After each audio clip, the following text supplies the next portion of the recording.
Hello guys, it's Aqua and welcome to another video. So in this video, we're going to be comparing the Tecno Camon 15 and the Tecno Spark 5.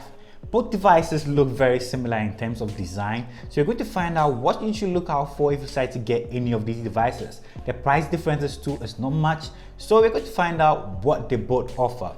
But I have a thesis right now to write. So I'm going to let Sonya take care of this one. Sonya, can you do this for me? Yes, I can.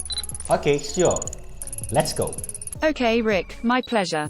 Both devices are made of plastic, with a glass front. In terms of hardware design, they both look identical off-course with different paint job on both devices. Same button placements, fingerprint sensor at the back. Weighing approximately 196 grams, with a dimension of 164.1 by 76.4 by 8.8 millimeters. These are okay fits for humans to carry around. For the display, both devices have an IPS LCD capacitive touchscreen, with 16 million colors. The screen size is 6.6 inches, making it 83.9% screen-to-body ratio. With a resolution of 720 by 1600 pixels, 20:9 ratio, this is a decent screen for majority of humans. The Tecno Camon 15 and Spark 5 pack a beefy 5000 mAh battery, making it a powerhouse for most humans to use throughout the day. When it comes to other internals, this is where you begin to see the differences. The Camon 15 has a MediaTek MT6762 Helio P22, whereas the Spark has a MediaTek MT6761 Helio A22.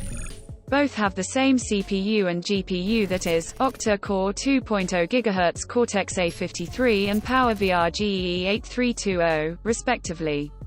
64 GB of storage on the Camon 15 and 4 GB RAM. Whilst the Spark has 32 GB of storage and 2 GB RAM. Both running Android 10, with HiOS skin running on it. These don't make much of a difference when using both devices, but according to Rick, the Camon 15 is noticeably faster than the Spark. Yeah, that's true. Actually, when you're using the Camon, it feels a little bit faster. You have to take my word for it.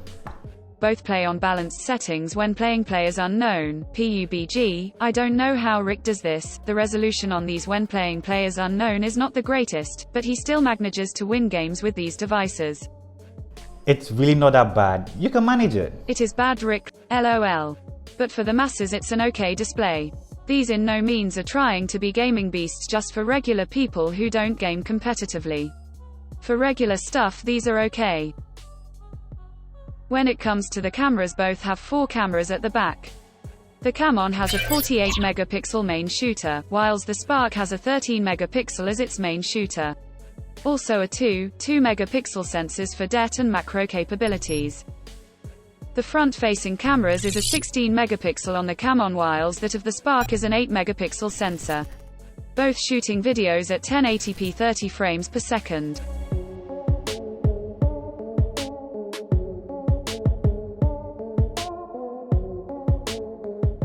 For the cameras, the Camon has a slight advantage over the Spark.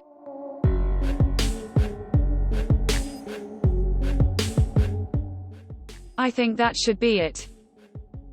The next time I'm not gonna do this whilst you sit there to watch upload without me. Sonya. Don't Sonya me. Okay, so I think she said everything, but I'm going to add a couple of things. So when it comes to the physical characteristics, they both look the same. The only time you see the difference is when it comes to the Camon. The camera bump is a little bit more pronounced. You can feel it when you pass your hand on it. That of the Spark is a little bit more flush, so you can actually feel it.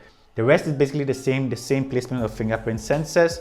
The screens are the same. Even the batteries are the same. The only time you get to see the differences is, of course, when it comes to performance. The Camon seems to perform slightly better than the Spark.